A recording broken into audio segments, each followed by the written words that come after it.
Burası dünyanın en sıcak yeri. Lut Çölü, İran platosunda bulunan geniş bir tuz çölü olarak da biliniyor. Dünya üzerinde ölçülen en yüksek sıcaklıklar çölün bir bölgesi olan Gandonberyan'da ölçüldü. Bu bölgede canlı belirtisine rastlanmaması nedeniyle bu çöl, boşluk çölü olarak da adlandırılıyor. Suya en dayanıklı bitkilerden olan kaktüslerin bile gözlemlenmediği bölgede bugüne kadar yaşayan herhangi bir canlı türünün tespit edilmediği belirtiliyor. Göçmen kuşlar dahi çölün üzerinden uçarken aşırı sıcaklıklar nedeniyle yollarını kaybederek yaşamlarını yitirebiliyorlar. Bir insanın yaşayabileceği en yüksek sıcaklık yeterli miktarda su tüketilirse 55 derece olarak biliniyor. 60 derece ve üzerindeki bir ortamda 10 dakikadan fazla kalındığında hipertermi geçirme riski açığa çıkıyor. Gandonberyan'ın etrafındaki dağlar sıcak havayı yüzeye hapsediyor. Bu da sıcaklıkların daha fazla artmasına sebep oluyor. Yüzeyde bulunan volkanik kayaların koyu siyah rengi güneşe emdiği için sıcaklığın artmasındaki bir diğer etken de bu. Lut Çölü dünyanın en büyük tuz çölü ve yaklaşık 52.000 km² bir alanı kaplıyor. Çöl ayrıca jeolojik açıdan da önemli. Lut Çölü farklı renklerde kumul formasyonları ve çöldeki tektonik hareketler sonucu oluşan derin çatlaklar gibi birçok farklı jeolojik oluşum içeriyor. Bu jeolojik oluşumlar bilim insanlarına ve araştırmacılara çölün tarihini ve gezegenimizin oluşumunu anlatmak için önemli ipuçları sağlıyor. Lut Çölü uzaydan yapılan ölçümlerde yıllardır sıcaklık rekorunu elinde bulunduruyor. Bölge gezegenimizin en yüksek yüzey sıcaklığına sahip.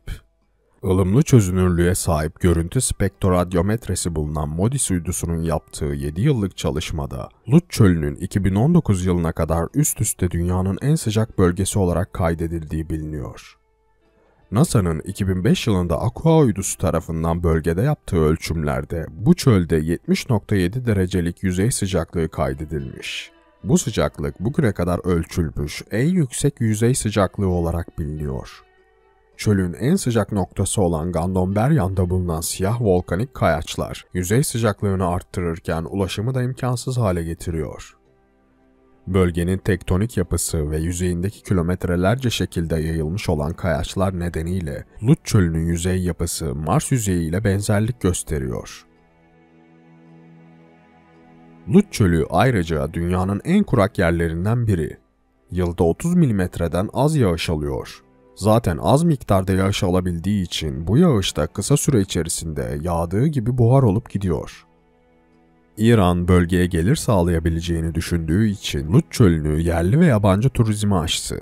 40.000 kilometrelik alan kaplayarak dünyanın en geniş çöllerinden biri olarak kabul edilen bölge, turizme açıldığından beri ilgi odağı haline geldi. Tur ve etkinlikler düzenlenen Lut Çölü yoğun şekilde ziyaretçi akınına uğruyor. Kışın bile 35 dereceyi aşan sıcaklıklarıyla ünlü bölgeye yaz aylarında aşırı sıcaklıklar nedeniyle tehlikeli olduğu için giriş ve ziyaretler yasaklanıyor. Yıldızlı bir gökyüzü ile çöl geceleri, dinlendirici bir sessizlik ve gündüz saatlerine göre gecelerin daha uygun hava koşulları, turistlerin çölü ziyaret etmesinin bir başka nedeni. Lut Çölü'nün uçsuz bucaksız bir boşluk gibi olan görüntüsü size adeta dünyada olmadığınızı hissettiriyor. Çölün çeşitli bölgelerinde yürüyüş turları, ATV turları ve çöl safarileri düzenleniyor. Bazı turizm şirketleri çölde yıldızların altında kamp yapma imkanı da sunuyorlar.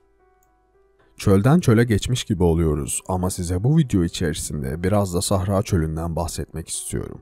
Çünkü Sahra Çölü'nün geçmişi ve çöl olması bize çöller hakkında büyük bilgi veriyor. Çoğu insanın aklına Sahra denince kavurucu sıcağı, değişken kumları ve gizli vaha kasabalarıyla klasik bir çöl ortamı gelir. Ancak dünyanın en büyük kavurucu çöllerinden biri olan Sahra 11.000 yıl önce böyle tarif edilemiyordu.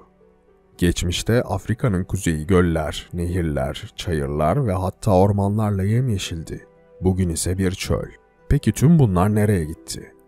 Aslında bununla ilgili çeşitli teoriler var ancak bir tanesi oldukça tutarlı gözüküyor. Bu teoriye göre insanlar ve keçileri ekolojik dengeleri değiştirerek hızlı bir değişim dönemini başlatmış olabilir. Sahra her zaman yağışlı ve kuru hava döngüleri yaşamıştır. Bu değişimler dünyanın yörünge ekseninin eğiminde meydana gelen ve güneş radyasyonunun dünya yüzeyine çarpma açısını değiştiren küçük kaymalarla ortaya çıkmaktadır. Dünya tarihinin çeşitli noktalarında olduğu gibi güneşten daha fazla enerjinin geldiği Batı Afrika muson mevsiminde Kuzey Afrika'ya daha fazla yağmur düşer ve Afrika nemli dönemleri olarak adlandırılan dönemi yaratır. Ek yağışlar bitki örtüsünü ve nehirler ve göller gibi su kütlelerini arttırır. Bu yaygın bir bilgidir ve uzun yıllar böyle olmuştur. Şu anda bildiğimiz Sahra Çölü 8000 ila 4500 yıl önce oluştu. Ancak bu süre zarfında beklenmedik bir şey meydana geldi. İklim bazı bölgelerde sadece yörünge presesyonu ile açıklanabilecek olandan çok daha hızlı bir şekilde ıslaktan kuruya değişti. Bilim adamları bunu genellikle verilerin yetersiz parametrelendirmesi olarak adlandırıyor. Başka bir deyişle, burada yanlış giden bir şeyler var ve bunun ne olduğu hakkında hiçbir fikrimiz yok. Bir arkeolog olan David Wright, arkeolojik ve çevresel verileri incelediğinde, bitki türleri ve çeşitliliğin evcilleştirilmiş hayvanları olan insanların varlığının belgelendiği alanlarda değişmiş olduğunu gördü. İnsanlar keçileri ve hayvanlarıyla birlikte bir bölgeden diğerine atlarken çayırlar yavaş yavaş çalılık ve çöle dönüşmüş gibi görünüyordu. Bu göçebeler topraklarını yönetmek için ateşi kullanmış ve çölün yayılmasını hızlandırmış olabilirler. Bu olaylar hangi sırayla meydana geldi? Elimizdeki mevcut kanıtlar kesin bir cevap vermeyi olası kılmıyor. Bu fikri nasıl test edeceğimizi bulmamız gerekiyor. İklimsel kaynaklı değişiklikleri insan etkisinden nasıl ayırabiliriz? Bu bir anlamda yumurta mı tavuktan, tavuk mu yumurtadan meselesi. Dünyanın dengesiyle oynadığımız kesin, ancak bu kadar kısa bir süre içinde bu denli geniş ölçekli etkiler bırakmış olabilir miyiz? Orası biraz şüpheli. Sonuç olarak Sahra Çölü binlerce yıl öncesinde yemyeşil bir ormandı. Bugün ise Antarktika ve Arktik'in ardından dünyanın en büyük 3. çölü.